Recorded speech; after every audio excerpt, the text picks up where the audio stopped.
Hello students, welcome again to the video solutions of PT06 engineering sections, and today I am going to discuss the physical part of your paper PT06. Okay, so let's start करते हैं.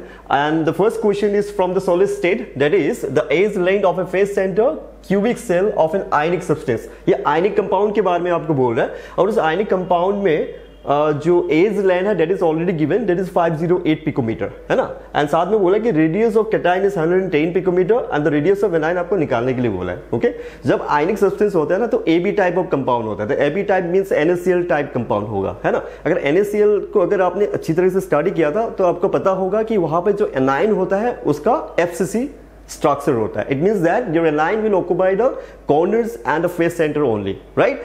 And your जो cation है, that is the Na plus of NaCl, okay, occupy the H center and the body center, okay? हमें यहाँ पे cation का radius दिया हुआ है, तुमको anion का radius निकालना है, okay?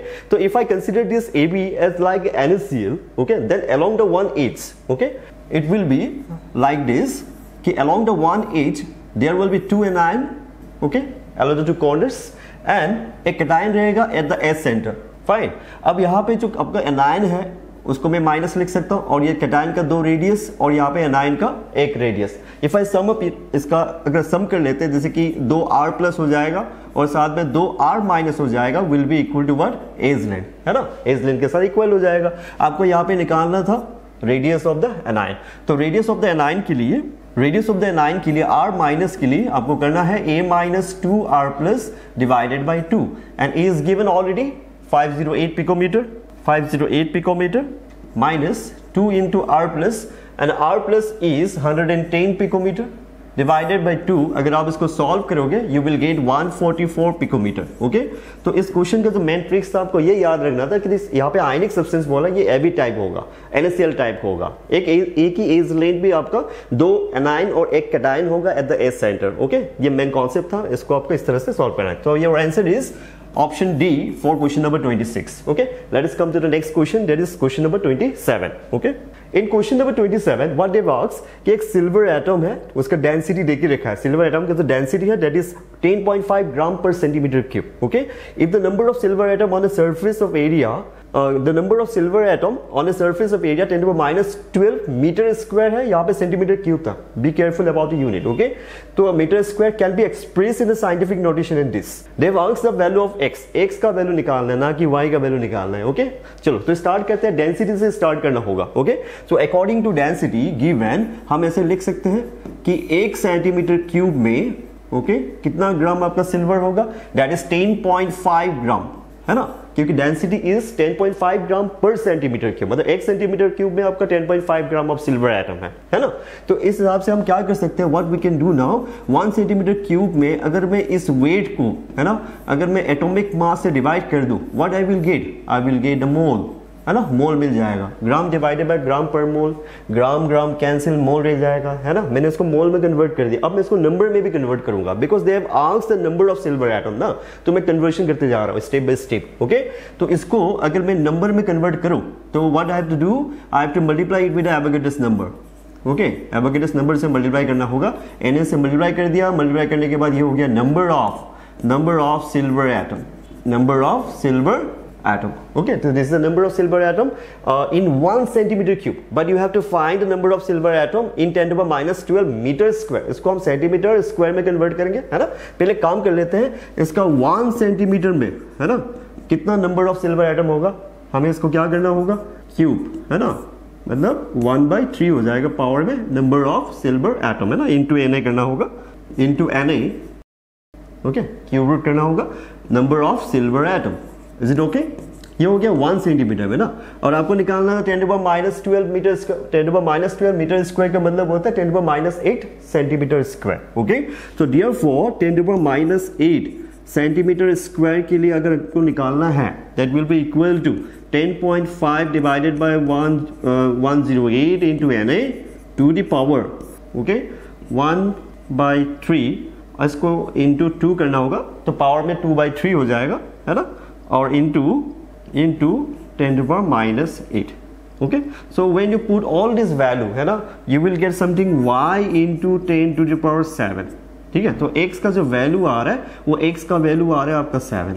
ठीक है, आप ध्यान से देख लो 1 सेंटीमीटर में इतना आ रहा था, तो आपको 10⁻⁸ सेंटीमीटर स्क्वायर के लिए निकालना था। तो आपको क्या करना है, इसका स्क्वायर भी करना होगा, है ना। और ये 10⁻1 के लिए था, तो 10⁻8 जो है यहाँ पे मल्टीप्लाई हो जाएगा। तो मल्टीप्लाई होने के बाद आपका जो वैल्यू आ रहा है समथिंग 1.8 इंटू 10⁻7 के आसपास आ रहा है। तो this is not our answer, है ना, ये हमें नहीं चाहिए था। तो इंटू 10⁻7 आता है, आप कैलकुलेशन करके देखना, एंड एक्स का value is 7। Okay, very easy. Next, move to the next question. Okay, in question number 28, okay, read the question carefully. Structure of a mixed oxide is cubic close pack, मतलब CCP है ना। Oxide का जो structure है वो CCP है। It means your oxide will be at the corner and at the face center, है ना। CCP का मतलब है एब्सिसी होता है, it's the same thing, arrangement is same, okay। तो the cubic cell of mixed oxide is composed of oxide ions, okay, मतलब पूरे जो CCP का स्ट्रक्चर है वो ऑक्साइड का ही है। 1/4 of the tetrahedral voids are occupied by the divalent metal ion A and the octahedral voids are occupied by the monovalent metal B, okay, then what is the formula of the oxide? तो आप क्या करोगे, सबसे पहले Z of oxide निकालोगे। Z क्या होता है, effective number of atom per unit cell, है ना। तो अब जैसे कि हमें ऑक्साइड के बारे में तो ऑलरेडी बोल के रखा CCP है, तो CCP का मतलब होता है 4, है ना। CCP का जो Z का वैल्यू होता है, that is number of atom per unit cell, वो 4 होता है ना। कॉर्नर पे 8 है, तो 1/8 इंटू 8 दैट इज 1, और आपका 6 फेस सेंटर में हाफ ऑफ करके कंट्रीब्यूशन होता है ना। हम डायरेक्टली 4 लिख सकते हैं, okay. Then Z of A, A किधर है आपका, A is present at 1/4 of the tetrahedral voids and number of tetrahedral voids is always double the number of atom per unit cell, okay। तो उसका क्या है 1/4, तो 1/4 into 8, इसका double होना चाहिए tetrahedral void, है ना। then it becomes 2, है ना, 2 हो जाएगा। फिर आपको निकालना B का भी Z निकालना है, तो Z of B, B किधर है, okay. B is present by at the octahedral voids, है ना, and the octahedral voids are occupied, मतलब जितना भी octahedral voids है सारे के सारे मतलब B से occupied है ना। तो octahedral voids कितने होते हैं, जितना number of atom per unit cell है उतना ही आपका octahedral voids भी होगा, राइट, दैट इज 4, ओके। अगर आपको रेशियो निकालना है तो रेशियो में आपका ऑप्शन में देखिए A B O के टर्म्स में देके रखा है ना, तो आपको A:B:O के टर्म्स में निकालना रेशियो। A आ रहा है आपका 2, है ना, B फिर आ रहा है आपका B आ रहा है 4 और O आ रहा है 4, okay. Your ratio will be 1:2:2। Your answer will be, या फिर फॉर्मूला जो है, your formula will be AB2O2, that is option D. Option D is your correct answer, okay.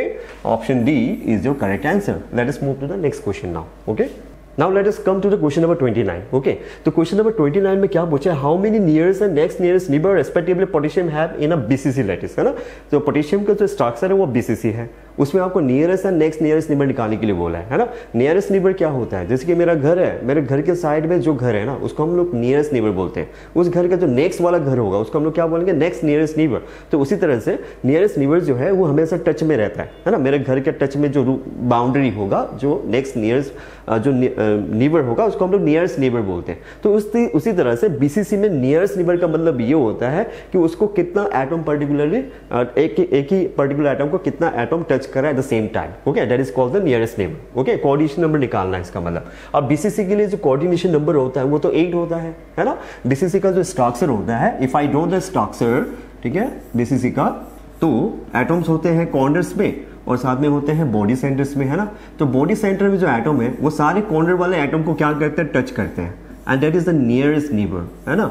ये इसको टच करेगा, ये इसको टच करेगा, इसको टच करेगा, इसको टच करेगा ना। मैं यहाँ पे टच करके ड्रॉ नहीं कर सकता, नहीं तो पूरा स्ट्रक्चर देखने में समझ में नहीं आएगा ना, थोड़ा क्लामसी हो जाएगा। तो इससे अच्छा है कि मैं थोड़ा सा इस तरह से दिखा रहा हूँ। एंड दिस जो सेंटर में जो आपका बॉडी सेंटर में जो एटम है वो ऑब्वियसली सारे कॉर्नर एटम को टच करते हैं, है ना। तो ये नियरेस्ट नेबर हुआ, that is 8। Your nearest neighbour is 8। Next nearest neighbour क्या है, मतलब ये जो डिस्टेंस है ना, ये जो डिस्टेंस, ये डिस्टेंस आपका √3a/2 है ना। √3a is the distance of the body diagonal. Body diagonal का आधा है मतलब, है ना। तो इसके बाद थोड़ा और ज्यादा डिस्टेंस में जो टच नहीं कर रहा है उसको हम लोग नेक्स्ट नियरेस्ट नेबर बोलेंगे। तो अब नेक्स्ट नियरेस्ट नेबर अगर आप ध्यान से देखोगे ना तो आपको ये मिलेगा, ठीक है। ये जो डिस्टेंस है ये a है। फिर आपको अगर नेक्स्ट नियरेस्ट नेबर भी अगर पूछता ना तो वो डिस्टेंस ये होता, √2a। √2a a से थोड़ा और बड़ा है ना। अगर आपको नेक्स्ट नियरेस्ट नेबर अगर आपको पूछता तो आप यहां से लेके यहां तक लेते, बॉडी डायगोनल पे लेते। समझ में आ रहा है आइडिया। तो अब वही है कि √3a/2 सबसे नियरेस्ट नेबर है। उसके बाद नेक्स्ट नियरेस्ट नेबर आपका ये है।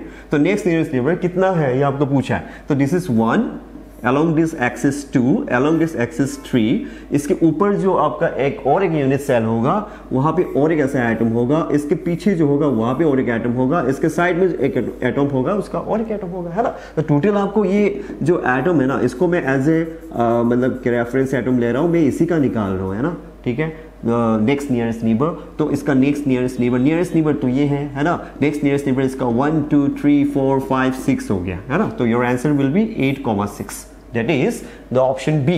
Option B is your answer for question number 29. Okay, let us come to the next question. That is question number 30. अब question number 30 में देखो, हाँ, ये बहुत अच्छा क्वेश्चन है. Pictomatric density of sodium chloride crystal is given and the X-ray density is given. अब देखो, हाँ, पिक्टोमेट्रिक डेंसिटी जो है वो 2.165 है और एक्सरे डेंसिटी जो है वो 2.178 है. अब पिक्टोमेट्रिक डेंसिटी होता क्या है?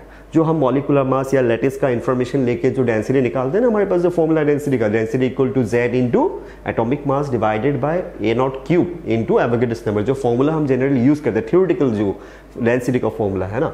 तो जो वैल्यू, जो डेंसिटी वैल्यू एग्जैक्टली या फिर नियरली, हाँ, तुम्हारा जो कैलकुलेटेड वैल्यू है डेंसिटी का, उसके साथ अगर मैच हो रहा है, that density is called the pycnometric density. Okay, और जो यहाँ पे एक्स-रे डेंसिटी देख के रखा है, वो पूरा क्रिस्टल का एक्स-रे डिफ्रैक्शन मेथड से जो निकाला जाता है ना. एक्स-रे डिफ्रैक्शन मेथड में हम ब्रैग्स इक्वेशन को यूज करते हैं, n lambda equal to 2d sin theta, वो सब यूज करके हम डेंसिटी निकाल सकते हैं. तो एक्स-रे डेंसिटी से थोड़ा ज्यादा आता है हमेशा, और पिक्टोमेट्रिक डेंसिटी से हमेशा क्या होता है, थोड़ा कम आता है. होता क्या है कि पिक्टोमेट्रिक डेंसिटी कैलकुलेटेड वैल्यू के साथ अप्रोक्सीमेटली मैच हो जाता है, अप्रोक्सीमेटली सेम है.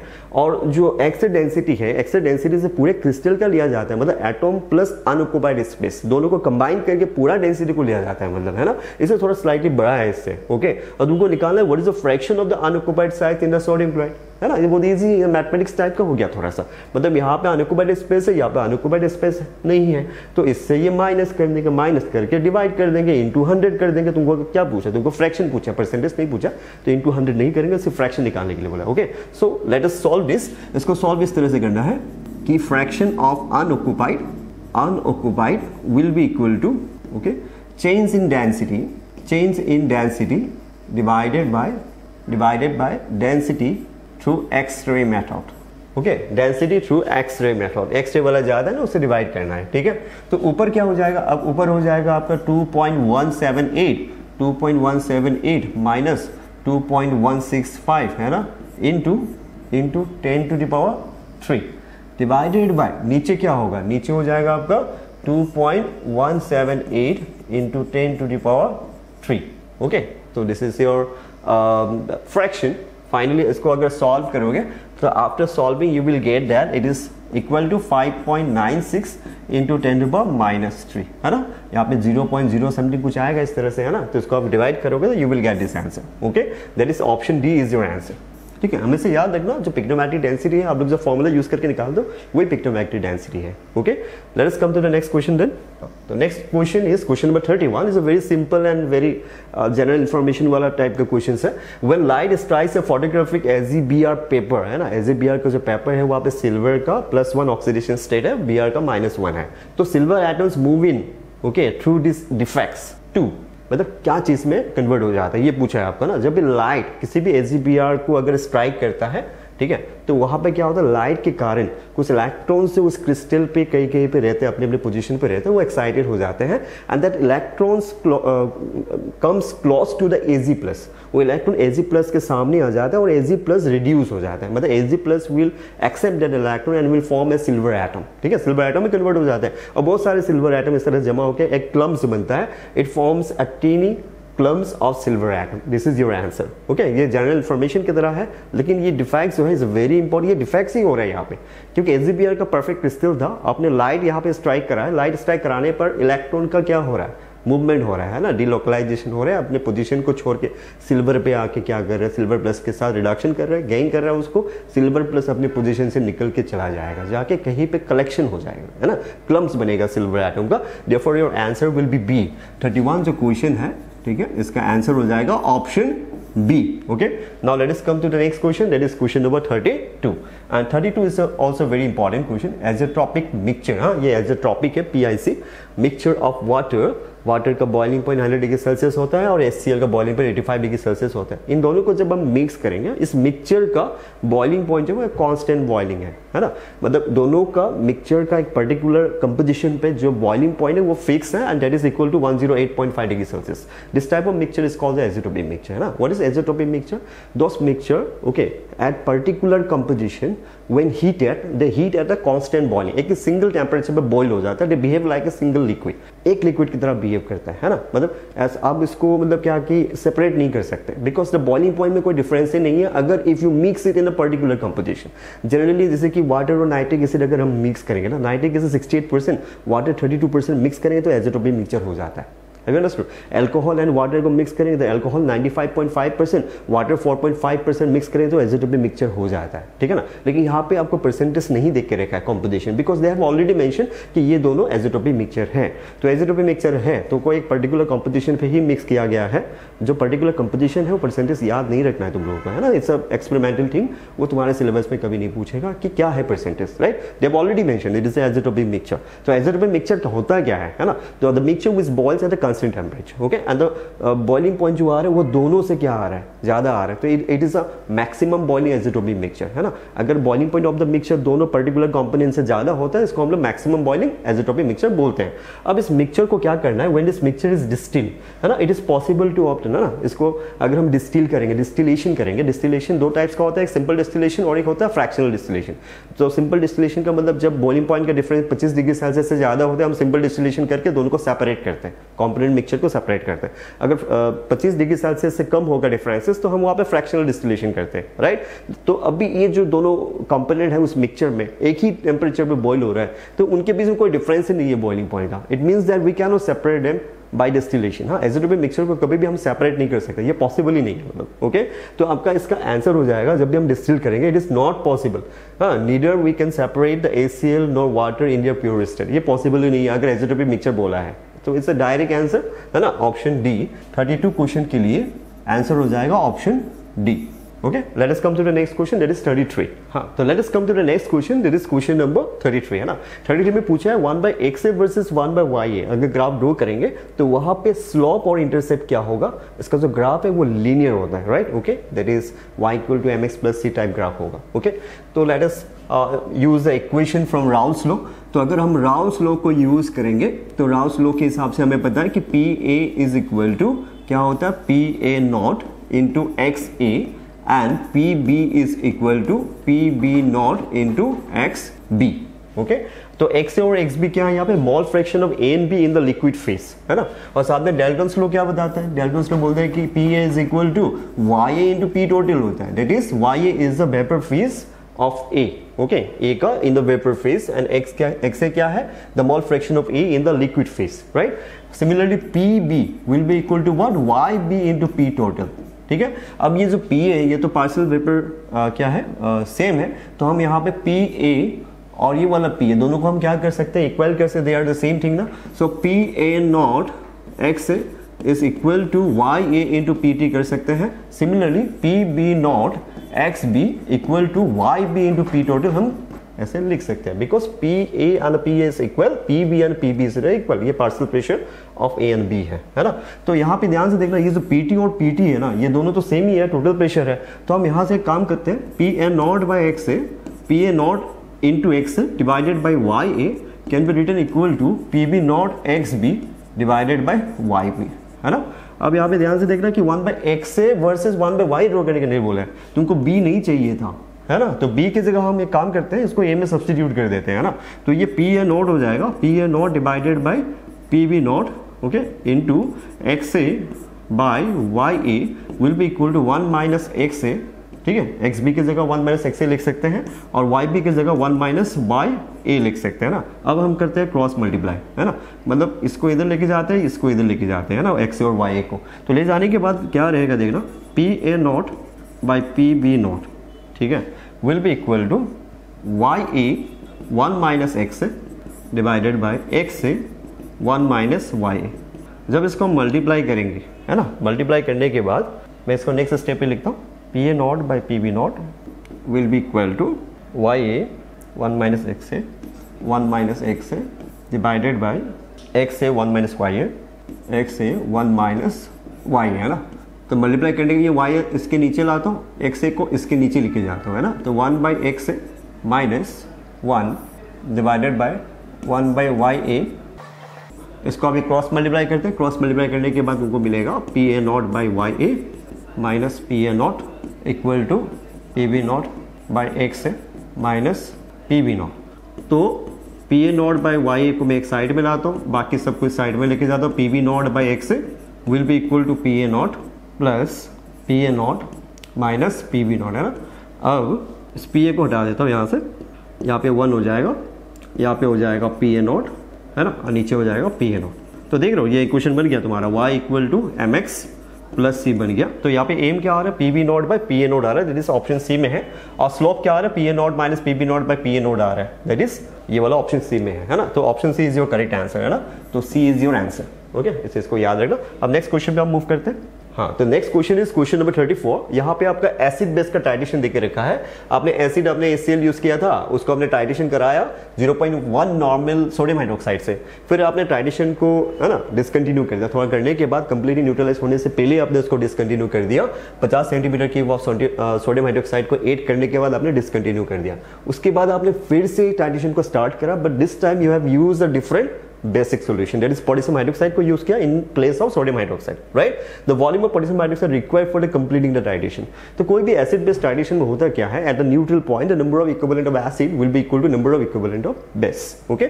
तो हम उसी कॉन्सेप्ट को यूज करेंगे, रिडॉक्स वाला जो कॉन्सेप्ट होता है।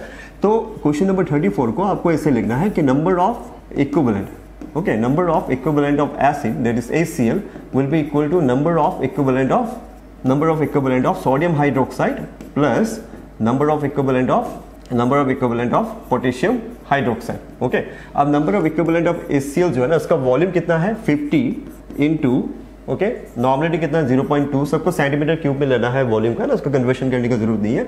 और सोडियम हाइड्रोक्साइड कितना है 50 सेंटीमीटर क्यूब इंटू 0.1 है ना, 50 इंटू 0.1 प्लस है ना। पोटेशियम हाइड्रोक्साइड कितना है, पोटेशियम हाइड्रोक्साइड आपका 0.5 नॉर्मल है और इसका वॉल्यूम नहीं दिया है ना।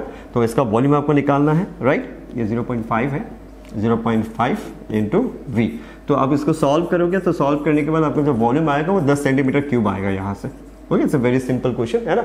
Let us come to the next question, that is question number 35। Okay, हाँ, तो क्वेश्चन नंबर 35 पे आते हैं। यहाँ पे आपको इंसुलिन दिया हुआ है। इंसुलिन का जो ऑस्मोटिक प्रेशर है, ठीक है, फॉर डिफरेंट कंसेंट्रेशन को जब हम प्लॉट करेंगे तो हमें एक स्ट्रेट लाइन मिलेगा और उसमें जो स्लोप आ रहा है वो स्लोप है 4.65 इंटू 10⁻3, ठीक है। तो मोलिकुलर वेट इंसुलिन का कितना होगा ये पूछा है, लेकिन याद रखना कि यहाँ पे कंसेंट्रेशन ग्राम पर सेंटीमीटर क्यूब में निकालने के लिए बोला है। तो ग्राम पर सेंटीमीटर क्यूब में अगर होगा कंसेंट्रेशन, तो आपका जो ऑस्मोटिक प्रेशर का रिलेशन होता है that is actually pi is equal to okay, pi is equal to CRT into 1000 divided by molecular mass. okay, molecular ये है। तो अगर आप pi वर्सेस C का ग्राफ ड्रॉ करोगे तो ये हो गया y और ये हो गया x और साथ में बाकी जो भी वो आपका क्या है कांस्टेंट है ना, मतलब स्लोप है कि नहीं। तो अब यहाँ पे जो स्लोप है, your slope is actually equal to word RT into 1000 divided by molecular mass है ना। स्लोप देके रखा है and your slope is 4.65 into 10⁻³ which is equal to R का वैल्यू 0.0821 यूज करना है इंटू टेम्परेचर देके रखा है। टेम्परेचर कितना है, temperature is 20 degree Celsius, that is 293 into 1000 divided by molecular मास। तो इसको सॉल्व करोगे तो मॉलिकुलर मास का जो फॉर्मूला आ रहा है, वैल्यू आ रहा है 5.17 इंटू 10⁻6 आएगा, that is option D is your answer. Okay,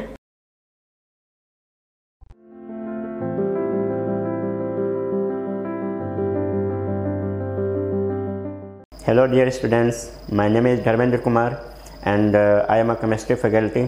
मैं पार्ट टेस्ट 06 का सॉल्यूशन देने जा रहा हूँ। So let's start. 36 क्वेश्चन में अगर आप देखेंगे तो C3H8O है, ठीक है, C3H8O दे रखा है। इससे या तो आप है ना अल्कोहल हो सकता है या तो ईथर हो सकता है, ठीक है। तो ये आपका ए बोला गया है, लेकिन अगर आप देखेंगे तो आगे चल के इन्होंने क्लियरली है ना हिंट दिया है कि आपको क्या मतलब है ना फाइनल होना है, अल्कोहल होना है या ईथर होना है। तो आप क्लियरली देख सकते हैं कि ए में इन्होंने ठीक है। ए में आपको क्या करना है, पोटेशियम डाइक्रोमेट डालना है K2Cr2O7/H+, ठीक है। तो इससे तो क्लियरली पता चलता है कि आप है ना CH3CH2CH2OH है ना, ये अल्कोहल आप लेंगे और इस अल्कोहल में आप है ना क्लियरली देख सकते हैं कि ये 1 डिग्री अल्कोहल है और 1 डिग्री अल्कोहल है तो स्ट्रॉन्ग ऑक्सीडाइजिंग एजेंट के प्रेजेंस में, ठीक है। या तो आप है ना अल्डेहाइड बना सकते हैं या तो कार्बोक्सिलिक एसिड बना सकते हैं। कार्बोक्सिलिक एसिड होना चाहिए, लेकिन आगे चल के आप क्वेश्चन में देखेंगे तो हिंट इन्होंने दे रखा है कि आपको जो बी कंपाउंड जो बन रहे हैं वो आपके सिल्वर मिरर टेस्ट को पॉजिटिव दे रहे हैं, सिल्वर मिरर टेस्ट, ठीक है। आई मीन इनको टॉलेंट टेस्ट बोलते हैं, ठीक है। टॉलेंट टेस्ट को है ना ये क्या दे रहे हैं, पॉजिटिव दे रहे हैं, पॉजिटिव दे रहे हैं। इसका मतलब कि ये 100% कंफर्म कर रहा है कि यहाँ पे आपके अल्डेहाइड बनेंगे, ठीक है, अल्डेहाइड होगा, आपको कार्बोक्सिलिक एसिड प्रोडक्ट नहीं बनाना है, ठीक है। तो इससे कंफर्मेशन ये हो गया कि आपका ईथर तो नहीं होगा, अल्कोहल होगा। अल्कोहल जो है मतलब यहाँ पे K2Cr2O7 के प्रेजेंस में आपका अल्डेहाइड में कन्वर्ट हो जाएगा और अल्डेहाइड जो है यहाँ पे सिल्वर मिरर टेस्ट को पॉजिटिव देते हैं, टॉलेंट टेस्ट को पॉजिटिव देते हैं। तो आप यहाँ पे और फिर उसके बाद इन्होंने बोला है कि यहाँ पे सेमी कार्बाजाइड हम लोग प्रोडक्ट ले रहे हैं, ठीक है। सेमी कार्बाजाइड होता है NH2NHCO NH2, तो इनके प्रेजेंस में आपको कार्बाजोन बनाना होता है, सेमी कार्बाजोन प्रोडक्ट बनाना होता है। तो ये आपको आइडेंटिफाई करना है, ठीक है। तो आप क्लियरली देख सकते हैं कि इनका ऑक्सीडेशन जो होगा वो हम लोग है ना क्या बना देंगे, अल्डेहाइड में CH3CH2COOH, पॉइंट क्लियर है। ये आपका अल्डेहाइड बन जाएगा जो कि टॉलेंट टेस्ट को पॉजिटिव देगा और फिर उसके बाद आपको सेमी कार्बाजोन बनाना है। तो सेमी कार्बाजोन बनाने के लिए आप है ना एक सिंपल है ना, एक्चुअली फर्स्ट स्टेप में न्यूक्लियोफिलिक एडिशन होता है, देन सेकेंड स्टेप में एलिमिनेशन ऑफ वाटर होता है। तो आप सिंपल है ना शॉर्ट ट्रिक से आप इनको सॉल्व कर सकते हैं।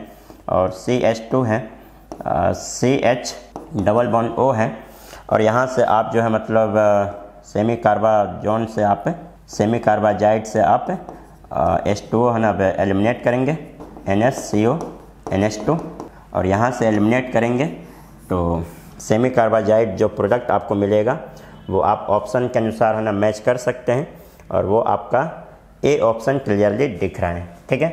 तो 36 का राइट आंसर ए ऑप्शन हो जाएगा। ओके, क्वेश्चन नंबर 37 अगर आप देखेंगे फर्स्ट स्टेप में एससीएन हुआ, न्यूक्लियोफिलिक एडिशन रिएक्शन, जिससे आपका साइनोहाइड्रिन प्रोडक्ट बना है। और नेक्स्ट स्टेप देखेंगे तो सीएन का हाइड्रोलाइसिस कराया गया है, ठीक है। अब देखो सीएन का हाइड्रोलाइसिस मैं आपको क्लियरली बता देता हूँ कि सीएन का हाइड्रोलाइसिस दो टाइप से होता है। एक हम लोग बोलते हैं पार्शियल हाइड्रोलाइसिस। अगर पार्शियल हाइड्रोलाइसिस इनको करेंगे तो ये क्या हो जाएगा, सी अमाइड में ये कन्वर्ट हो जाते हैं। और अगर आप इनको कंप्लीट हाइड्रोलाइसिस करेंगे तो ये आपको ना क्या प्रोडक्ट फॉर्मेशन करते हैं, COOH, ठीक है। तो इस चीज़ को ना ध्यान रखेंगे। और अगर आप देखेंगे तो हाइड्रोलाइसिस करने के बाद है ना COOH वहाँ पे लगा हुआ है, इसका मतलब कंप्लीट हाइड्रोलाइसिस है। और कंप्लीट हाइड्रोलाइसिस है तो यहाँ पे जो आपको ना फाइनल कंपाउंड जो आपको दिख रहे हैं, फाइनल प्रोडक्ट जो दिख रहे हैं वो CH3 CH ये OH है एंड COOH है। तो ये देखेंगे ये कायरल कार्बन है, ठीक है। और कायरल कार्बन है तो न्यूक्लियोफिलिक एडिशन रिएक्शन में इनका अगर हम स्टीरियोकेमिस्ट्री के बारे में बात करें तो नो डाउट क्या है ना ये रेसमिक मिक्सचर फॉर्मेशन करते हैं, ठीक है। रेसमिक मिक्सचर फॉर्मेशन करते हैं। अब रेसमिक मिक्सचर बोलने का क्या मतलब है, तो आप ऑप्शन पे आप हमें क्लियरली देख सकते हैं कि ऑप्शन के अनुसार अगर हम लोग चलें तो यहाँ पे आपका डी ऑप्शन हो जाएगा, क्योंकि रेसमिक मिक्सचर हम लोग किसको बोलते हैं, ठीक है। लो चलो, तो 37 का फाइनल आंसर जो है आपका डी ऑप्शन हो जाएगा। रेसमिक मिक्सचर हम लोग 50% डी एंड 50% के इक्वल मिक्सचर को बोलते हैं, है ना। 38 में अगर आप देखेंगे तो यहाँ पे थोड़ा सा मिस्टेक है। यहाँ पे आपका एसीटोन है CH3 CH3 ठीक है। और NaNH2 दिया गया है, NaNH2 by SC triple bond CH, ठीक है। इस बेसिस पे अगर आप देखेंगे तो ये टर्मिनल अल्काइन है और इनके बीच में एसिड बेस रिएक्शन होगा और यहाँ से न्यूक्लियोफाइल जो जनरेट होगा वो आपका C- होगा, ठीक है। और नेक्स्ट है ना, यहाँ से आपका न्यूक्लियोफाइल जनरेट होगा और नो डाउट है ना ये न्यूक्लियोफाइल बन के इस यहाँ पे अटैक करेंगे और एक तरह से है ना नार मैकेनिज्म को फॉलो करेंगे। तो प्रोडक्ट क्या बन जाएगा, CH3 CH3 C triple bond CH और यहाँ पे हो जाएगा O-। नेक्स्ट स्टेप आप देख रहे हैं H2O है, हाइड्रोलाइसिस है, तो प्रोटोनेशन हो जाएगा और यहाँ पे जो है आप है ना देखेंगे तो OH हो जाएगा, है ना। यहाँ पे अगर आप देखेंगे तो OH हो जाएगा, ठीक है। तो ये प्रोडक्ट बनेगा और फिर नेक्स्ट स्टेप में आप देखेंगे 1 इक्विवेलेंट जो है कैटलिक हाइड्रोजनेशन दिया गया है, 1 मोल जो है मतलब 1 मॉलिक्यूल जो है आपका कैटलिक हाइड्रोजनेशन है। तो कैटलिक हाइड्रोजनेशन करेंगे 1 लिखा हुआ है वहाँ पे क्लियरली, तो एक ही बार आपको हाइड्रोजनेशन करना है। तो इसमें जो है फर्दर जो है मतलब आपका 1 मॉलिक्यूल है ना दिया हुआ है, तो आप एक ही बार इनको हाइड्रोजनेशन करेंगे तो क्या मिल जाएगा, CH2 double bond CH C OH CH3 और ये CH3 हमने लगा दिया, ठीक है। और नेक्स्ट स्टेप में अगर आप देखेंगे तो Al2O3 दे रखा है, Al2O3, ठीक है। Al2O3 दे रखा है तो नो डाउट कि यहाँ पे एल्यूमिनेशन हो जाएगा, डिहाइड्रेटिंग एजेंट है ना।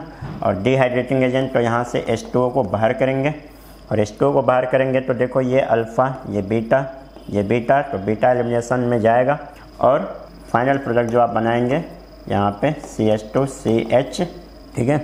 फाइनल जो प्रोडक्ट हो जाएगा यहाँ पे आपका क्या हो जाएगा, इसको हम यहाँ से समझ सकते हैं कि फाइनल प्रोडक्ट आपका, ठीक है, यहाँ पे फाइनल प्रोडक्ट हो जाएगा CH2CH CH3 double bond CH2, ठीक है। तो इसके अनुसार है ना देखेंगे तो राइट आंसर जो है आपका है ना क्या हो जाएगा, ठीक है। तो आप है ना ऑप्शन देखेंगे और यहाँ पे 38 का आप देखेंगे तो यहाँ पे डी ऑप्शन मैच कर रहे हैं और ये आपका 38 का जो होगा डी ऑप्शन राइट आंसर होगा, ठीक है। ओके 39 क्वेश्चन आप है ना स्टेप बाय स्टेप करेंगे और स्टेप बाय स्टेप में है ना फर्स्ट जो बोला गया आपसे नार मैकेनिज्म होगा, यहाँ पे AN मैकेनिज्म होगा और यहाँ पे साइनोहाइड्रिन प्रोडक्ट बनेगा, ठीक है। नार मैकेनिज्म AN मैकेनिज्म को फॉलो करेंगे, यहाँ से CN माइनस आएगा और ये अटैक करेंगे और यहाँ से साइनोहाइड्रिन प्रोडक्ट बनेगा तो CH3 C OH H और ये CN, ठीक है। साइनोहाइड्रिन प्रोडक्ट बनने के बाद जो है आपसे ये आपका A प्रोडक्ट हो गया। फिर उसके बाद बोला गया है हाइड्रोलाइसिस यहाँ पे आप क्लियरली देख सकते हैं CN का हाइड्रोलाइसिस होगा और CN जो है मतलब यहाँ पे कंप्लीट हाइड्रोलाइसिस बोला जा रहा है तो COOH में कन्वर्ट हो जाएगा, ठीक है। तो ये आपका B प्रोडक्ट हो गया और फिर आप देखेंगे कि यहाँ पे ना कार्बोक्सिलिक एसिड है तो कार्बोक्सिलिक एसिड के 2 मॉलिक्यूल को हम लोग हीट करेंगे और वहाँ पे आपको C मिलेगा। तो इसको आप थोड़ा सा इस टाइप का फॉर्मेट बना लो कि है ना CH3 CHOH COOH plus CH3 COOH और ये OH, ठीक है। तो यहाँ से आपको ना क्या करना होता है, वाटर रिमूव करना होता है। तो इसका है ना H2O और यहाँ से H2O आप रिमूव करेंगे तो हीट करने के बाद है ना वाटर रिमूव करेंगे तो आपको क्या मिल जाएगा। तो इसको हीट करने के बाद है ना आप देखेंगे तो प्रोडक्ट क्या मिलेगा, CH3 CHO COO और यहाँ पे CH3 और इधर आपका हो जाएगा COO और ये हो जाएगा CH3। तो आप ना देखेंगे तो है ना ये साइक्लिक मेंबरिंग बन गया है। कितने मेंबर करेंगे, 1 2 3 4 5 6 1 2 3 4 5 6 मेंबर का साइक्लिक रिंग बन गया है। और अगर आप देखेंगे तो C के बारे में बोला गया कि C compound can show geometrical isomerism, तो ये आपका C है और C जो है ना कंपाउंड ज्योमेट्रिकल आइसोमेरिज्म शो कर रहा है। वो किस वजह से, क्योंकि अगर आप देखेंगे तो ऑब्जर्वेशन करेंगे तो यहाँ पे क्या है, नॉन मिरर इमेज है। और आपने GI के बारे में हम लोग बात करते हैं कि नॉन मिरर इमेज जो है डायस्टोमर होते हैं और डायस्टोमर जो है GI भी शो करते हैं, ठीक है। तो ये आपका जो है मतलब आपका ये हो जाएगा C जो है मतलब आपका डायस्टोमर है और डायस्टोमर जो है यहाँ पे GI शो करता है। तो इस बेसिस पे आप बोल सकते हैं कि CGI होगा। तो नेक्स्ट स्टेप में ना रिडक्शन दिया गया है और रिडक्शन आप है ना कैसे करेंगे, तो इसको मैं जगह खाली कर रहा हूँ, ठीक है। तो ये है ना नेक्स्ट स्टेप में हम लोग है ना यहाँ पे देखेंगे, यहाँ पे आपका LiH4 यूज होगा और LiH4 जो है इसको ना रिडक्शन करने का काम करेंगे। तो यहाँ पे OH हो जाएगा और इस है ना इसका ना रिडक्शन हो जाएगा। तो रिडक्शन हो जाएगा तो यहाँ पे आप ना क्लियरली देख सकते हैं इतना पार्ट का रिडक्शन होकर आपको क्या मिल जाएगा, CH3 CH OH and CH2 और यहाँ पे OH मिल जाएगा। ठीक है, तो ये आपका है ना LiH4 के प्रेजेंस में रिडक्शन होके जो है मतलब आपके ये 2 मॉलिक्यूल्स मिल जाएंगे, है ना, सिमेट्रिकल पार्ट है। ठीक है, और इस बेसिस पे है ना नेक्स्ट स्टेप में आप देखेंगे तो इन्होंने HiO4 डाला है और HiO4 जो है मतलब सिलेक्टिव रिड्यूसिंग एजेंट है, स्ट्रॉन्ग ऑक्सीडाइजिंग एजेंट है और ये जो है सिर्फ ना डायोल सिस्टम होना चाहिए, एडजेसेंट डायोल है ना सिस्टम होना चाहिए या जो है इस टाइप का है ना कंडीशन होने चाहिए। तो ये आपको इनको है ना ऑक्सीडाइज करते हैं। ठीक है, तो ये स्पेशल रिड्यूसिंग एजेंट है और इस बेसिस पे देखेंगे तो इनको ऑक्सीडाइज करने का तरीका क्या है कि इधर OH लगा दो और आप इधर OH लगा दो। ठीक है, तो अगर आप देखेंगे तो ये आपको क्या मिल जाएगा, CH3 CH OH OH। तो आपको ना पता ही है, क्लियरली है ना पता है कि यहाँ पे एक कार्बन पे 2 H अनस्टेबल, तो H2O यहाँ से रिलीज कर देंगे और CH3 COO OH हो जाएगा। प्लस सेकेंड जो पार्ट हो जाएगा वो आपको क्या मिल जाएगा, H2C OH OH सिंपल से है ना, फिर यहाँ पे H2 हम लोग रिलीज कर देंगे और यहाँ पे आपको क्या मिल जाएगा, SCOO H। तो आप है ना देख सकते हैं कि यहाँ पे आपसे ऑलरेडी है ना कुछ SCO ऑलरेडी आपके आंसर में दिख रहा है।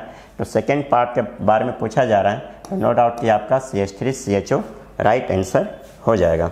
ठीक है, तो इस वजह से आप ना फाइनल आंसर पे फोकस करेंगे तो ये आपका SCHO दे रखा है। ठीक है, इसका मतलब अदर पार्ट के बारे में पूछा जा रहा है तो अदर पार्ट आपका क्या होगा, CH3 CHO हो जाएगा और इस तरह से इसका फाइनल आंसर जो है आपका C ऑप्शन हो जाएगा, 39 का C ऑप्शन। ओके, चलो 14 नंबर अगर आप देखेंगे तो 14 नंबर का क्वेश्चन क्या है, which of following does not react with sodium bisulphide. तो इसमें ना क्लियरली आपको ना पता होना चाहिए कि ऑल अल्डेहाइड जो है यहाँ पे सोडियम बाइसल्फाइड के साथ रिएक्ट करते हैं एंड कीटोन में लिमिटेशन है। कीटोन में आपका ना लिमिटेशन क्या है, RCOCH3। ठीक है, ये आपका अल्काइल ग्रुप होना चाहिए तो मिथाइल है ना अल्काइल कीटोन होना चाहिए, मिथाइल एलिफेटिक अल्काइल ग्रुप होना चाहिए। यहाँ पे आपका एरोमेटिक यहाँ पे नहीं होना चाहिए, एलिफेटिक होना चाहिए, अल्काइल ग्रुप होना चाहिए। ठीक है, तो कीटोन में है ना ये पॉजिटिव देगा और एल्डिहाइड में सारे, चाहे आप अल्काइल हो या एरोमेटिक हो। ठीक है, और इस बेसिस पे अगर आप देखेंगे तो एल्डिहाइड में आपको ना सारे ही पॉजिटिव देंगे तो A जो है रिएक्ट हो जाएगा, B अगर आप देखेंगे तो भी है ना रिएक्ट कर जाएगा क्योंकि मिथाइल है और उस साइड इथाइल लगा हुआ है। C ऑप्शन अगर आप देखेंगे तो कीटोन में मिथाइल होना कंपलसरी है जो कि C ऑप्शन यहाँ पे क्लियरली आपको दिख रहा है। ठीक है, तो इस बेसिस पे है ना चला जाए तो आप देखेंगे कि ना 40 का राइट आंसर C हो जाएगा। ठीक है, 41 अगर आप देखेंगे तो ये कनिजारो रिएक्शन का क्वेश्चन है और कनिजारो रिएक्शन का क्वेश्चन है तो CHO और OMe दो ग्रुप लगे हुए हैं प्लस और यहाँ पे क्या लगा हुआ है आपका SCHO। ठीक है, तो कनिजारो रिएक्शन में आपको सिंपल सा ना कंसेप्ट क्लियर है कि वन मॉलिक्यूल का ऑक्सीडेशन होता है और अदर मॉलिक्यूल का रिडक्शन होता है। अब ये है कि इसमें आपको अगर सिंपल होता तो आप ना उसमें कोई टेंशन वाली बात नहीं थी, आप ना किसी को भी ना एक ऑक्सीडेशन और रिडक्शन करा देते हैं क्योंकि सेमी मॉलिक्यूल का ऑक्सीडेशन रिडक्शन होता है। लेकिन यहाँ पे डिफरेंट मॉलिक्यूल दिया हुआ है तो हमें यहाँ पे चीज़ें ध्यान रखनी पड़ेंगी और इसमें जो है मोर रिएक्टिव जो होगा, जो मोर रिएक्टिव होते हैं वो आपका ऑक्सीडेशन में जाते हैं और जो लेस रिएक्टिव है ना होते हैं वो आपके किस में जाते हैं, रिडक्शन में। ठीक है, पॉइंट क्लियर है। तो आप है ना क्लियरली देख सकते हैं कि इसमें है ना मोर रिएक्टिव कौन है क्योंकि है ना न्यूक्लियोफाइल को अटैक करना होता है तो न्यूक्लियोफिलिक एडिशन रिएक्शन एक तरह से समझ सकते हैं। और इसमें आप देखेंगे तो है ना ये जो है आपके मोर रिएक्टिव हो जाएंगे, क्या हो जाएंगे, मोर रिएक्टिव और ये क्या है आपके लेस रिएक्टिव, क्या है ये लेस रिएक्टिव। ठीक है, तो मोर रिएक्टिव का आप है ना क्या कराएंगे, यहाँ पे ऑक्सीडेशन कराएंगे और ऑक्सीडेशन इनका क्या आप बना देंगे तो आप है ना ऑक्सीडेशन में आप मोर रिएक्टिव जो है मतलब आपका ऑक्सीडेशन में जाएगा, और ऑक्सीडेशन में हो जाएगा तो क्या बन जाएगा, ये फॉर्मल्डिहाइड से फॉर्मिक एसिड। और लेस रिएक्टिव जो है वो आपके रिडक्शन में जाएंगे, और रिडक्शन में जाएंगे तो फिर क्या है ना कन्वर्ट हो जाएगा OCH3 एंड OCH3 और यहाँ पे CH2OH। ठीक है, तो एक है ना ऑक्सीडेशन इस मॉलिक्यूल का है ना फॉर्मल्डिहाइड का ऑक्सीडेशन हो जाएगा जो कि फॉर्मिक एसिड में कन्वर्ट हो जाएगा, और ये जो है आपका रिडक्शन में चला जाएगा। ठीक है, तो सिंपल आप ये मैकेनिज्म से है ना बिल्कुल ध्यान रख सकते हैं। और इसमें आपको ये इस बात का ध्यान रखना होता है कि जो न्यूक्लियोफिलिक एडिशन रिएक्शन में जो कार्बोनिल कंपाउंड मोर रिएक्टिव होते हैं वो ऑक्सीडेशन में जाते हैं, और जो लेस रिएक्टिव होते हैं वो रिडक्शन में जाते हैं। ठीक है, ओके। तो सिंपल आपको यहाँ पे रिएक्टिविटी चेक करना होता है कि न्यूक्लियोफिलिक एडिशन में कौन मोर रिएक्टिव है। ओके, इस वजह से अगर है ना देखा जाए तो देखो इसको जो है मतलब हम लोग ये है ना ये जो है फाइनली किस में कन्वर्ट हो जाएंगे, O- के फॉर्म में। या तो आप इनको ऐसे लिख सकते हैं या तो आप इसको ऐसे लिख सकते हैं। ठीक है, ये प्लस माइनस। ठीक है, तो इस बेसिस पे देखा जाए तो आपका राइट आंसर क्या हो जाएगा, बी ऑप्शन हो जाएगा। ठीक है, चलो 42 क्वेश्चन में क्या आपसे बोला गया है कि कंपाउंड दे रखा है और ये OH है और ये OH है। ठीक है, पहले अगर आप देखेंगे तो इन्होंने PCC एक्सेस में लिख रखा है। ठीक है, PCC एक्सेस में लिखा हुआ है तो आपको PCC क्या करता है, 1 डिग्री अल्कोहल को अल्डिहाइड में ऑक्सीडाइज करता है और 2 डिग्री अल्कोहल को कीटोन में ऑक्सीडाइज करेगा। ठीक है, तो आप यहाँ पे क्लियरली है ना देख सकते हैं कि ये आपका 1 डिग्री है, ये 2 डिग्री है, तो ये कीटो ग्रुप में कन्वर्ट हो जाएगा और ये जो है मतलब आपका अल्डिहाइड में कन्वर्ट हो जाएगा। ठीक है, अल्डिहाइड CHO में कन्वर्ट हो जाएगा। ठीक है, तो PCC का काम हो गया। देन उसके बाद जो है आपसे बोला गया है 1 इक्विवेलेंट हमने H+ लिया है तो ये आपका A मिल गया, और 1 इक्विवेलेंट हमने लिया है तो 1 इक्विवेलेंट के प्रेजेंस में क्या हो जाएगा, यहाँ पे प्रोटोनेशन में चला जाएगा और ये प्रोटोनेटेड हो जाएगा। प्रोटोनेटेड हो जाएगा तो क्या हो जाएगा, यहाँ पे आप देख सकते हैं कि OH इसके ऊपर प्लस चार्ज आ जाएगा और ये CHO रहेगा। ठीक है, नेक्स्ट स्टेप में आप देख सकते हैं कि CH3 MgBr दे रखा है। इसका क्या मतलब है कि देखो ऑक्सीजन के ऊपर है ना पॉजिटिव चार्ज आ गया है तो पार्शियल नेगेटिव पार्शियल पॉजिटिव। ठीक है, यहाँ पे आप देखेंगे है ना CH3 MgBr एंड H3O+ के प्रेजेंस में आप है ना यहाँ से CH3- न्यूक्लियोफाइल बन के आएगा और यहाँ पे अटैक करेगा, और यहाँ पे है ना जो आपको फाइनल प्रोडक्ट मिलेगा वो क्या हो जाएगा, CH3 हो जाएगा, ये OH हो जाएगा और यहाँ पे CHO पहले से जो लगा हुआ है। ठीक है, और नेक्स्ट स्टेप में आप देखेंगे तो ये आपका C प्रोडक्ट हो गया, और नेक्स्ट स्टेप में आप देखेंगे NaBH4, तो NaBH4 फिर से वापस इसको ना रिडक्शन कर देगा CHO ग्रुप को, और CH3OH और CH2OH, तो ये जो है आपका फाइनल प्रोडक्ट होगा। और ये फाइनल प्रोडक्ट तो आपको ऑप्शन जो है मतलब B राइट आंसर हो जाएगा। 43 का अगर आप ना क्वेश्चन देखेंगे तो कार्बोनिल कंपाउंड का रिएक्टिविटी ऑर्डर पूछा गया है न्यूक्लियोफिलिक एडिशन रिएक्शन में। तो आपको तो होना क्लियरली है कि न्यूक्लियोफिलिक एडिशन रिएक्शन में अल्डिहाइड जो है आपका कीटोन से ऑलवेज जो है मतलब मोर रिएक्टिव होते हैं। ठीक है, तो इस फॉर्मेट में अगर आप देखेंगे तो फर्स्ट आपके जो हैं अल्डिहाइड है, सेकेंड भी अल्डिहाइड है, थर्ड अगर आप देखेंगे तो कीटोन कंपाउंड है, और फोर्थ भी क्या है आपका अल्डिहाइड है। तो पहले तो अल्डिहाइड वाला सबसे ज़्यादा हो जाएगा। अल्डिहाइड में भी अब हम देखेंगे कि इलेक्ट्रोफिलिक जो कार्बोनिल कार्बन होते हैं। ठीक है, partial negative partial positive, partial negative partial positive. ठीक है, तो आपको ना सिंपली ये देखना है कि इलेक्ट्रोफिलिक जो नेचर है कार्बोनिल कार्बन का वो कौन इंक्रीज करेंगे। तो ऑफकोर्स आपको ये इतना क्लियर होगा कि इलेक्ट्रॉन विड्रॉइंग ग्रुप जो है इसके पार्शियल पॉजिटिव चार्ज को इंक्रीज करने का काम करेंगे, और इलेक्ट्रॉन डोनेटिंग ग्रुप जो है पार्शियल पॉजिटिव चार्ज को डिक्रीज करने का काम करेंगे। ठीक है, ओके। तो इस बेसिस पे हम लोग देखेंगे तो आपका सबसे ज़्यादा जो है मतलब है ना रिएक्टिविटी ऑर्डर अगर आप देखें तो सेकेंड वाले का है ना सबसे ज़्यादा हो जाएगा CHO NO2 का यहाँ पे है ना क्या लग रहा है -m इफेक्ट, तो नो डाउट कि पार्शियल पॉजिटिव चार्ज यहाँ पे इंक्रीज होगा। ठीक है, तो इसका तो सबसे ज़्यादा होगा, है ना, ये आपका सेकंड है। देन उसके बाद आप देखेंगे फर्स्ट, देन उसके बाद जो है आपका फर्स्ट हो जाएगा। ठीक है, CHO, और देन उसके बाद देखेंगे तो फोर्थ हो जाएगा, फोर्थ CHO CH3। अब देखो CH3 का यहाँ पे प्लस I लग रहा है as well as plus H लग रहा है, तो दोनों ही मतलब यहाँ पे इनके इलेक्ट्रोफिलिसिटी नेचर को डिक्रीज़ करने का काम करेंगे, क्योंकि ये इलेक्ट्रॉन सप्लाई करने का काम करते हैं, ठीक है। एंड लास्ट अगर आप देखेंगे तो क्या हो जाएगा, सबसे लास्ट में आपका कीटोन कंपाउंड हो जाएगा, जो कि आपका क्या दे रखा है, POCOCH3, ठीक है। और इस बेसिस पे है ना देखेंगे तो आपका राइट आंसर क्या हो जाएगा, B हो जाएगा। तो सबसे ज़्यादा, देन 1, देन 4, देन थर्ड जो है सबसे मिनिमम होगा, ठीक है। तो 43 का राइट आंसर आपका B हो जाएगा, ठीक है। नेक्स्ट 44 आपसे पूछा गया है कि आपका कंपाउंड A पूछा गया है, और फर्स्ट स्टेप में आप ओजोनलाइसिस देख रहे हैं, रिडक्टिव ओजोनलाइसिस हुआ है।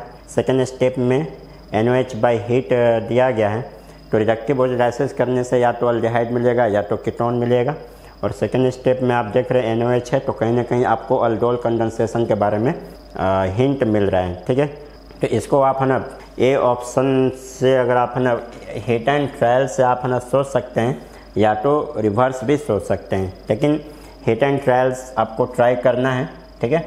और ए ऑप्शन से अगर हम चलते हैं तो आपका जो है फर्स्ट स्टेप में आप है ना ओजोलाइसिस करेंगे, ठीक है, रिडक्टिव ओजोलाइसिस। और रिडक्टिव ओजोलाइसिस होगा तो आपको इधर लगा देना है सिंपल, और इस बेसिस पे आप है ना देखेंगे तो आपको क्या मिल जाएगा, COO एंड COO, ठीक है। फिर नेक्स्ट स्टेप में आपको क्या कर देना है, एक ही कंपाउंड डाइकीटो सिस्टम है, तो कहीं ना कहीं आपको डाइकीटो सिस्टम है, इस वजह से आप है ना इसमें जो है आपको इंट्रामोलिकुलर अल्डोल कंडेंसेशन करना है। और इंट्रामोलिकुलर अल्डोल कंडेंसेशन करेंगे तो आप है ना अल्फ़ा H या तो यहाँ से है ना कार्बन आयन बनाएंगे या तो यहाँ से कार्बन आयन बनाएंगे, ठीक है। अब यहाँ से अगर आप है ना कार्बन आयन बनाते हैं और इसके ऊपर अटैक कराएंगे तो कितने मेंबर का रिंग होगा, 1 2 3 4 5 6 7, जो कि अनस्टेबल होगा, है ना। 7 मेंबर रिंग अनस्टेबल होते हैं, इस वजह से हम लोग यहाँ पे अगर अल्फ़ा H निकाल के कार्बन आयन बनाते हैं और इनको मैं इस जगह पे अटैक कराऊँ तो कितने मेंबर का रिंग बनेंगे, 1 2 3 4 5, ठीक है, 1 2 3 4 5। तो इस बेसिस पे आप देख सकते हैं 5 मेंबर है ना रिंग बनाएंगे, तो इस वजह से हमारे लिए यहाँ पे सही नहीं रहेगा कार्बन आयन बनाना, ठीक है। तो अब यहाँ पे हम लोग है ना इंट्रामोलिकुलर अल्डोल कंडेंसेशन करा देंगे, और इस बेसिस पे आप देखेंगे तो क्या मिल जाएगा, 5 मेंबर का रिंग बनाएंगे, और 5 मेंबर के रिंग में ये ऊपर शिफ्ट हो जाएगा, ठीक है। तो इसको है ना आइडेंटिफाई करने के लिए 1 2 3 4 5 इस टाइप से आप मार्क कर सकते हैं, और ये आप इस टाइप से 1 2 3 4 5 आपने कर दिया, और यहाँ पे आपके OH हो जाएंगे, ठीक है। और 1 पे ही देखेंगे कि ना COCH3 ग्रुप लगा हुआ है, ठीक है। तो COCH3 ग्रुप 1 पे आपका लगा हुआ है, तो यहाँ पे हम लोग COCH3 लगा देंगे, ठीक है। और ये आपका क्या बन गया, देखो ये अल्फ़ा है, ये बीटा है, तो इनको हम बोलते हैं अल्फ़ा बीटा हाइड्रोक्सी कीटोल, ठीक है। अल्फ़ा हाइड्रोक्सी, इनको हम लोग क्या बोलते हैं, अल्फ़ा बीटा, देखो ये क्या बन गया आपका, अल्फ़ा बीटा हाइड्रोक्सी कीटोन है, ठीक है। इन्हीं को हम लोग क्या बोलते हैं, कीटोल। और फिर नेक्स्ट स्टेप में आप है ना हीट करा देंगे, तो हीट कराने से आपको क्या मिल जाएगा, ठीक है। हीट करा देंगे तो आपको फाइनल जो प्रोडक्ट दे रखा है वो आपको H2 एलिमिनेशन करा देंगे, और ये E1CB मैकेनिज्म को फॉलो करेगा, और E1CB मैकेनिज्म को फॉलो करते हुए H2 एलिमिनेट कराएंगे तो फाइनल प्रोडक्ट आपको सेम मिल जाएगा। तो आपको तो क्लियर हो गया, ये आपका ए ऑप्शन जो है राइट आंसर हो जाएगा, तो 44 का राइट आंसर ए हो जाएगा। वैसे ही आपको सिमिलर वे में बी आप है ना सोच सकते हैं, तो बी पे अगर आप कराएंगे तो आपको फाइनल प्रोडक्ट सेम नहीं आएगा।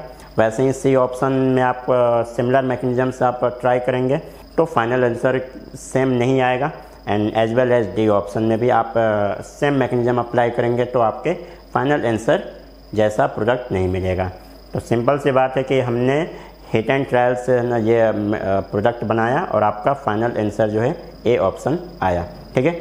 और इस क्वेश्चन में आप है ना बिल्कुल रिवर्स भी सोच सकते हैं, ठीक है।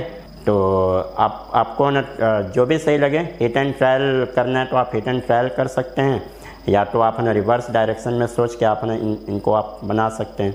ठीक है, तो जिसमें आप कंफर्टेबल है उस मेथड को आप ट्राई करो। ठीक है, 45 देखते हैं। 45 अगर आप ना देखेंगे तो 45 में 5 मेंबरिंग दे रखा है, 5 मेंबरिंग दे रखा है। 5 मेंबरिंग में आप, ठीक है, तो फर्स्ट स्टेप में H+ बाय हीट दे रखा है, तो आपको इवन मैकेनिज्म यहाँ पे अप्लाई करना है, और इवन मैकेनिज्म के बेसिस पे आपको यहाँ से मैकेनिज्म से प्रोटोनेशन होगा, और प्रोटोनेशन होगा तो यहाँ पे कार्बोकेटाइन बनाना है। ठीक है, और कार्बोकेटाइन बनाएंगे तो क्या आपको मिलेगा, यहाँ पे कार्बोकेटाइन। ठीक है, कार्बोकेटाइन बनाने के बाद जो है आपको ना क्या करना है, यहाँ पे कार्बोकेटाइन बनाने के बाद आपको यहाँ पे रीअरेंजमेंट करना है, क्योंकि E1CB में कार्बोकेटाइन बन रहा है तो रीअरेंजमेंट कराएंगे, और रीअरेंजमेंट कराएंगे तो फिर आपको ये है ना यहाँ से आपको शिफ्ट करना है और इसको यहाँ पे लेके आना है। ठीक है, तो ये बॉन्ड यहाँ से ब्रेक करेंगे और ये आपको क्या मिल जाएगा, 6 मेंबरिंग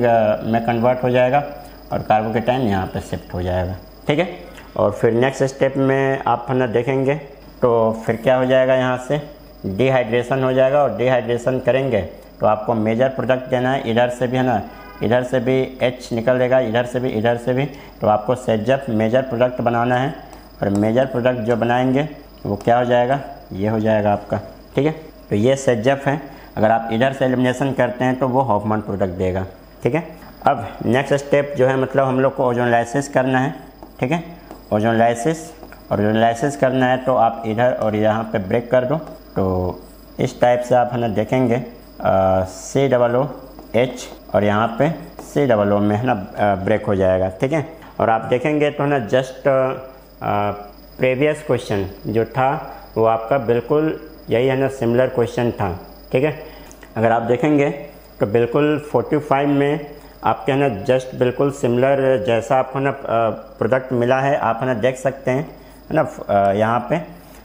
तो 44 में आपने देखा था फाइनल प्रोडक्ट जो आपको मिला था अल्डोल कंडेंसेशन कराने के बाद, इंट्रामोलिकुलर अल्डोल कंडेंसेशन कराने के बाद, है ना। यहाँ पे भी है ना सिमिलर वे में आप है ना इंट्रामोलिकुलर अल्डोल कंडेंसेशन कराएंगे, और ठीक है, और सेम प्रोडक्ट आपको मिल जाएगा, और उसके अनुसार आप है ना देखेंगे, मैच करेंगे, तो 45 का यहाँ पे राइट आंसर C हो जाएगा। ठीक है, तो जो 44 का है ना फाइनल प्रोडक्ट दिख रहा है आपको, इंट्रामोलिकुलर अल्डोल कंडेंसेशन कराने के बाद जो प्रोडक्ट आया है वैसा ही सिमिलर जो है प्रोडक्ट यहाँ पे भी है ना बन जाएगा, और इस वजह से 45 में आपका C ऑप्शन जो है बिल्कुल राइट आंसर है। ठीक है, तो आप यहाँ पे इंट्रामोलिकुलर अल्डोल कंडेंसेशन कराएंगे। ठीक है, तो इंट्रामोलिकुलर अल्डोल कंडेंसेशन से फाइनल प्रोडक्ट जो है आपका C हो जाएगा। ओके, 46 में इंटीजर बेस्ड टाइप का है ना क्वेश्चन है। इसमें अगर देखा जाए तो आपसे पूछा गया है कि ना कितने जो है करेक्ट प्रोडक्ट के बारे में पूछा गया है, तो इसको आप स्टेप बाय स्टेप सॉल्व करो, आराम से हो जाएगा। ठीक है, तो CH2 COOH। ठीक है, और फर्स्ट स्टेप में आप ना देखेंगे SOCl2 लिया गया है थायोनिल क्लोराइड, और यहाँ पे ना देखेंगे तो OH सब्स्टिट्यूट हो जाएगा Cl से, OH है ना, तो यहाँ पे क्या बन जाएगा COOCl। ठीक है, तो ये हो जाएगा। फिर नेक्स्ट स्टेप में आप देखेंगे AlCl3 लिया गया है। ठीक है, AlCl3, तो AlCl3 से आपको क्लियरली पता है यहाँ से जाएगा और ये कार्बोकेटाइन बनाएंगे, और ये कार्बोकेटाइन बनाएंगे तो आपको समझ आ रहा होगा कि फ्रीडल क्राफ्ट एसाइलेशन रिएक्शन को फॉलो करेगा। इस बेसिस पे ना देखेंगे तो यहाँ पे आपका ना प्रोडक्ट क्या बनेगा, CH2 COO प्लस, और ऐसा है कि ये है ना ऑर्थो पोजीशन पे जाके अटैक कर देगा, तो कितने मेंबर का रिंग बनेगा, 1 2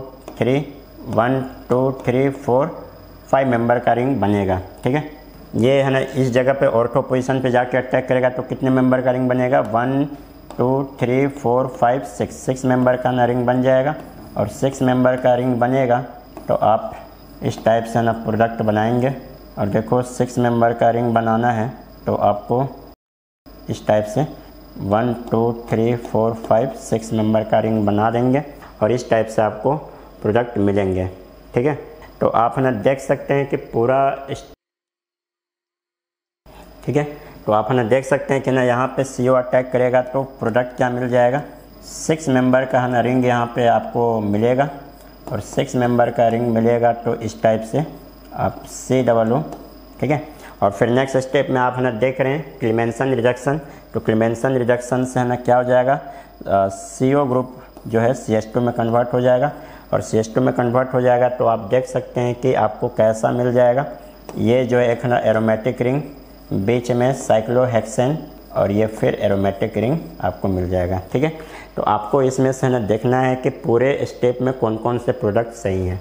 तो आप है ना देख सकते हैं कि X यहाँ पे आपको मिल चुका है, ये X जो है आपका ये प्रोडक्ट सही है, ठीक है।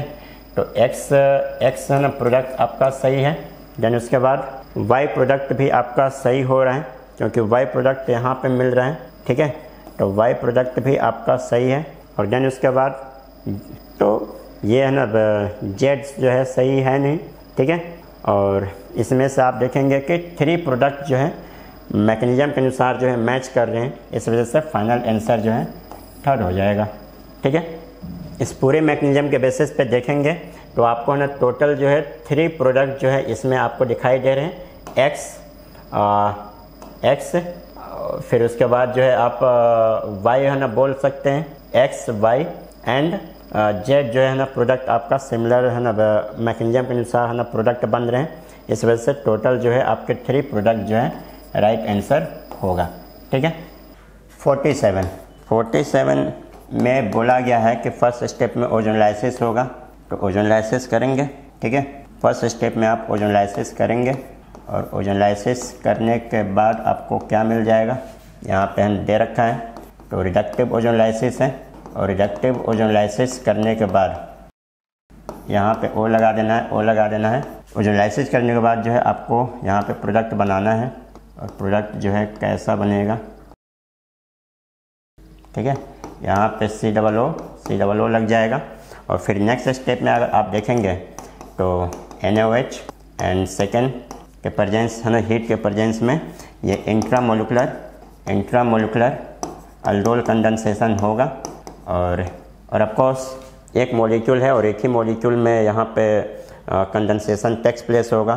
तो ऑफ कोर्स जो है ना आपसे पूछा गया है कि ना total number of intramolecular aldol condensation product, तो ऑफ कोर्स यहाँ पे आपके टोटल है ना प्रोडक्ट में 1 ही होंगे, ठीक है। और इस वजह से इसका है ना राइट आंसर जो है मतलब 1 होगा, okay. This is the first question number 48 the integer type में। अब इस क्वेश्चन में क्या पूछा है, if for a sucrose solution, sucrose is a non electrolyte, उसका एलिवेशन इन बॉइलिंग पॉइंट देख के रखा है। एलिवेशन इन बॉइलिंग पॉइंट होता क्या है, that is delta TB, and elevation in boiling point is 1 degree Celsius. Okay, then the elevation of boiling point for NaCl solution of the same molar concentration is, अब elevation in boiling point for NaCl निकालने के लिए बोला है ना, कितना होगा। ये किसके लिए था, ये था आपका सुक्रोज के लिए, है ना, ये सुक्रोज के लिए था। तो एक काम करते हैं, हमें तो पता ही है कि डेल्टा TB इक्वल टू क्या होता है, I into KB into M होता है ना। तो पहले वाला जो डाटा है उसको यूज करके हम KB का वैल्यू निकाल लेते हैं, है ना, जो एबिलिस्कोपिक कांस्टेंट है, मोलर बॉइलिंग कांस्टेंट जो है, ठीक है, उसको निकाल लेते हैं। तो ये 1 हो गया, है ना, I का वैल्यू 1 होता है सुक्रोज के लिए, KB हो गया, मोलैरिटी जो है मैं m पकड़ लेता हूँ, राइट, ठीक है। तो KB will be equal to 1/m, ठीक है, ऐसे रहने दीजिए, है ना। फिर नेक्स्ट अब NaCl के लिए करते हैं, delta TB will be equal to I, NaCl के लिए जो I का वैल्यू वो 2 है, 2 आयन आएगा इसमें से, तो 2 इंटू KB का वैल्यू क्या है 1/m इंटू मोलैरिटी, है ना। तो ये कैंसिल हो जाएगा, सेम मोलैरिटी बोला है ना, कंसंट्रेशन सेम है, तो answer is 2 degree Celsius, okay. Your integer type question and your answer will be 2, answer will be 2, okay. Let us come to the next question, that is question number 49। इसमें क्या बोला है, the freezing point depression. Freezing point depression क्या होता है, freezing point depression होता है delta TF, है ना, of 0.001 molar, this complex is 7.1 into 10 to the power minus 3 Kelvin, okay. If for water KF is this value of x, तो KF दे के रखा है ना, तो KF is equal to 1.86, है ना, Kelvin kg per मोल, है ना, दिस इज द यूनिट। अब तुमको निकालना क्या था, तुमको निकालना था x का वैल्यू, ये x का वैल्यू है ना, पोटेंशियल कितना होगा, इसका मतलब I निकालना है तुमको, ठीक है, I से पता चलेगा, okay. Delta TF is equal to I into KF into molarity. तो अब इसका वैल्यू है 7.1 into 10 to the power minus 3 equal to I, into KF का वैल्यू 1.86 इनटू मोलैलिटी देख के रखा है ना, मोलैलिटी इज 0.001 है ना। इसको सॉल्व करना और I के जगह पे, ठीक है, जो वैल्यू आएगा, ठीक है, that will be equal to 4, ठीक है, I will be equal to 4। तो I का वैल्यू अगर 4 है तो नंबर ऑफ आयंस कितना क्रिएट होना चाहिए वहां से 4। तो ये KX और Fe CN6 ये तो कॉम्प्लेक्स है, कॉम्प्लेक्स एंटिटी है, ये तो एक ही बनेगा डिसोसिएट होने के बाद। तो X number of K plus आएगा प्लस, है ना, एक Fe आएगा, तो Fe CN6, तो इसमें आ रहा है X माइनस, तो 1 और यहाँ पे कितना होना चाहिए 3, तो X का वैल्यू होगा 3, X का वैल्यू होना चाहिए 3। Okay, the value of X is 3। Okay, now let us come to the last question of integer type, that is question number 50। अब question 50 में बोला है radius of silver plus is 126 picometer while that of iodide is 216 picometer। तो silver plus जो cation है ना उसका size छोटा है, I माइनस का साइज बड़ा है ना। तो I माइनस जो है वो मेन लैटिस बनाएगा और Ag प्लस वो वॉइड पे रहेगा जनरली, है ना। तो यहाँ पे कौन सा वॉइड बनता है ये हम निकाल सकते हैं from the radius ratio concept, है ना। रेडियस रेशियो कॉन्सेप्ट मतलब क्या होता है, तुमको रेडियस रेशियो निकालना पड़ता है पहले। रेडियस रेशियो मतलब R plus by R minus निकालना पड़ता है, radius of cation by radius of anion. तो कैटायन का रेडियस कितना है 126 और एनायन का रेडियस क्या 216। इसको डिवाइड करेंगे तो 0.58 समथिंग कुछ आएगा, राइट, 0.5834 के आसपास आएगा। एंड ये जो वैल्यू है ना कौन से रेंज में है, ये 0.414 से लेके 0.732 के रेंज में है। हमारा जो रेडियस रेशियो का टेबल है ना उस टेबल में ये वाले रेंज में, और इस वाले रेंज में जो वॉइड आता है वो वॉइड होता क्या है, ऑक्टाहेड्रल वॉइड होता है, ठीक है ना, ऑक्टाहेड्रल वॉइड होता है। इसका मतलब ये हो गया कि Ag प्लस किधर है, ऑक्टाहेड्रल वॉइड में है। अब ऑक्टाहेड्रल वॉइड में जो भी होता है ना उसका कोऑर्डिनेशन नंबर क्या होगा, बोलो, उसका कोऑर्डिनेशन नंबर होगा 6। ओके, उसका कोऑर्डिनेशन नंबर होगा 6, ठीक है। So Ag plus is present in octahedral voids and therefore its coordination number will be 6। तुमको coordination number पूछा था, so your answer will be 6। Okay, so here it is the end of your paper। Okay, best of luck for the next paper। Okay।